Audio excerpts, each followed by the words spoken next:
Y siempre es como que uno ve de lejos todas las carreras académicas, sobre todo en este país, ¿no? Yo creo que, o sea, yo cuando crecí, te puedo decir que las opciones eran como o te haces abogado o te haces arquitecto y realmente como que no, toda la orientación profesional y vocacional a la gente en las escuelas era bastante limitada.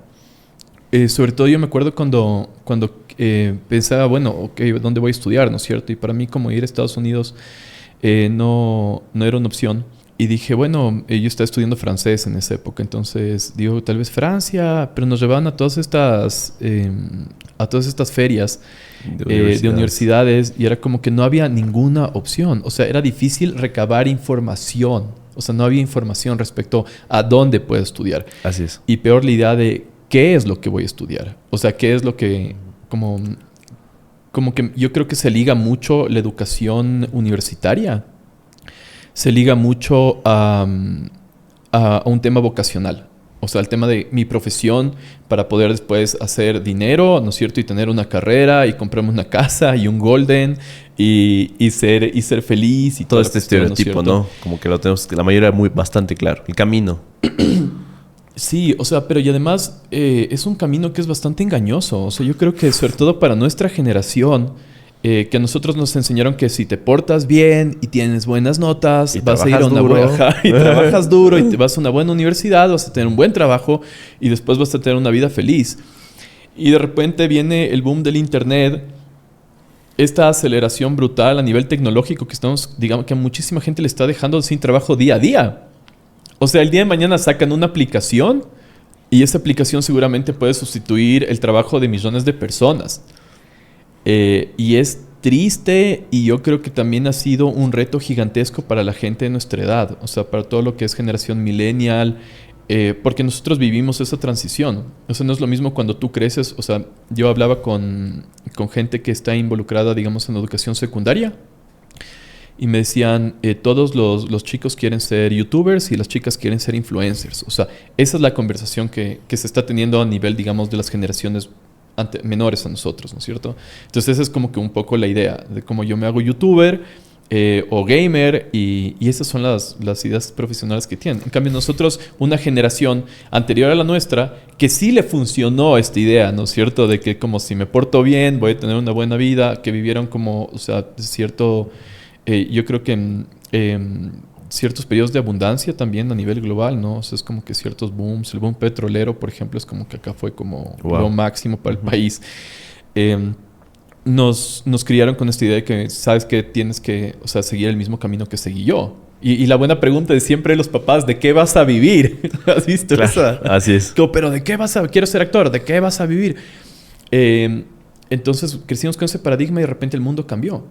Y mucha gente que de repente iba a estudiar, no sé, que estudió ingeniería comercial, ¿me entiendes? Ahora es profesor de yoga.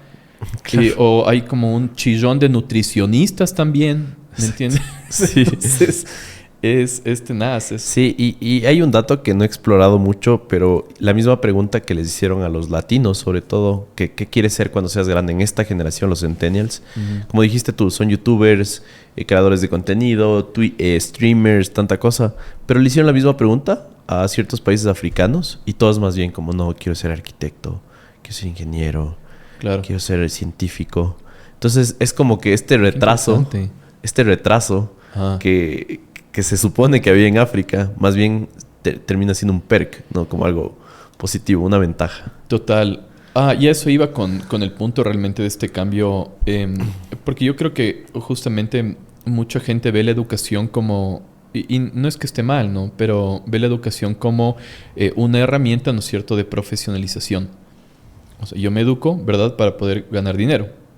O sea, porque me tengo que dedicar a algo, ¿no es cierto? Porque la actividad económica es como... Tengo que tener una actividad económica. Así de simple. Pero yo creo que si algo... o mi versión, por lo menos, de lo que debería ser la educación y sobre todo la educación universitaria que ha estado muy venida a menos en los últimos años, es la idea de recibir una educación fundamental. Y eso es lo que en mi universidad, ya te contaré de la universidad per se, pero nosotros jugábamos fútbol. Y la gente que... nosotros éramos la facultad de biología, ¿no es cierto? Y adivina quién nos ganaba. ¿Quién?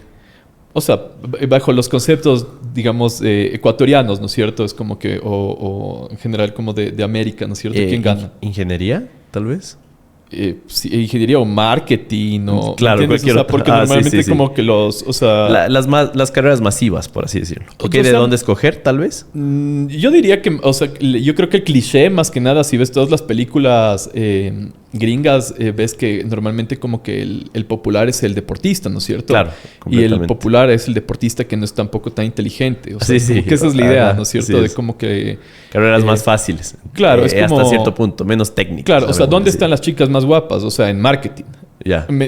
O sea, a nosotros nos metían unas palizas los físicos. No. Sí.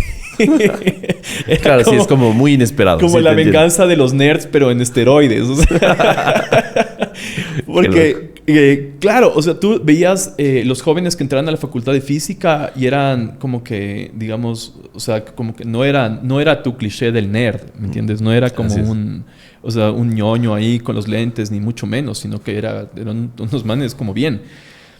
Y yo les pregunté a algunos y les digo, ¿pero qué haces en la facultad de física? ¿No es cierto? Como ¿de qué vas a vivir? Claro. El buen ¿de qué vas a vivir de los papás? Sí.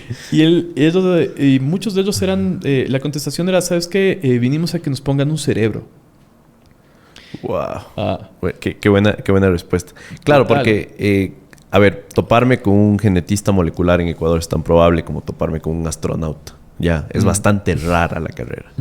Entiendo que más bien en este podcast vamos a debatir qué tan importantes son este tipo de carreras en el país. Cómo pueden moldear el futuro de nuestra sociedad. Ahora, genetista molecular en Rusia. Cuéntanos un poquito, ¿por qué en Rusia? ¿Por qué genetista? Ya, o sea, la idea de... más que Rusia... Bueno, yo soy mitad ruso, ¿no? O sea, por mi madre. Y... bueno, yo crecí mucho justamente viajando ya. Es como que mis abuelos, antes de que mueran, vivían ahí. Y es un tema cultural, ¿no? Es un tema cultural y es también... hay otra percepción de la educación. O sea, la educación es más fundamental. Entonces, si tú ves, por ejemplo, muchas veces... no es tan orientado como que, ok, tú tienes que aprender a dar con el martillo, ¿me entiendes? Y se acabó. Sino nosotros tuvimos, siendo una facultad, ¿no es cierto? O sea, supongo que yo estudiaba biología molecular, nosotros no dejamos de tener cursos de física, de química, varios tipos de física y varios tipos de química, de cálculo matemático, porque realmente la idea que tuvimos con mis padres también, ¿no? Porque obviamente fue una decisión familiar, era entrar a la mejor universidad de Rusia, que es la Universidad Lomonosov en Moscú.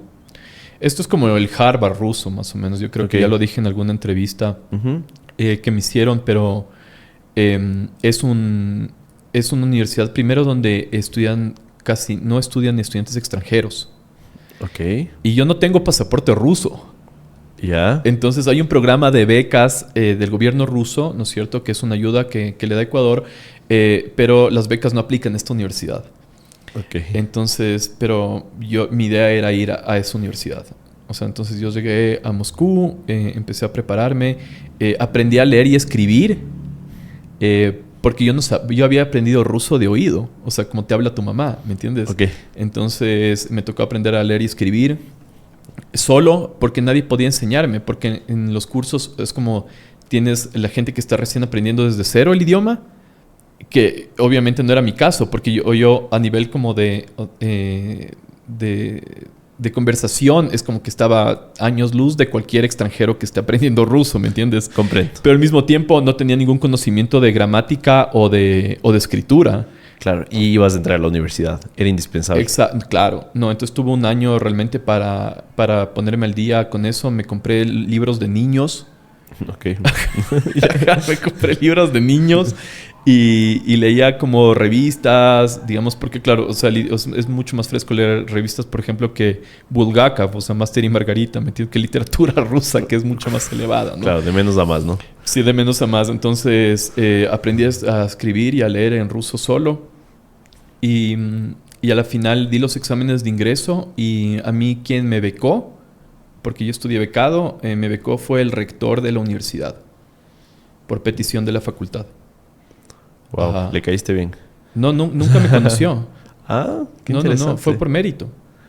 Fue Qué por bien. mérito. Porque la facultad dijo, chuta, o sea, como que este flaco, o sea, sí. Sí le mueve. Es un orgullo súper grande. Yo creo que es una de las cosas que más me enorgullece a nivel de mi carrera y de mi vida, fue haber entrado a esa universidad.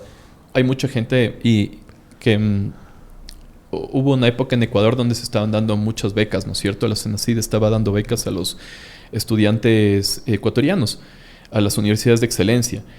Y yo algunos comentarios escuché, digamos, de el Ecuador debería agradecerme por haber vuelto al país, o yo no encuentro trabajo, deberían darme trabajo, no sé qué, porque yo soy estudiante de tal universidad. Y es como, a ver, flaco, sí, pero digamos, no es lo mismo una persona que entra a Oxford becado que una persona que entra a Oxford pagando. Claro. O sea, para mí hay una diferencia abismal en eso, ¿me entiendes? Completamente. Y mucha gente que nunca pudo tener esa oportunidad, la tuvo, ¿me entiendes?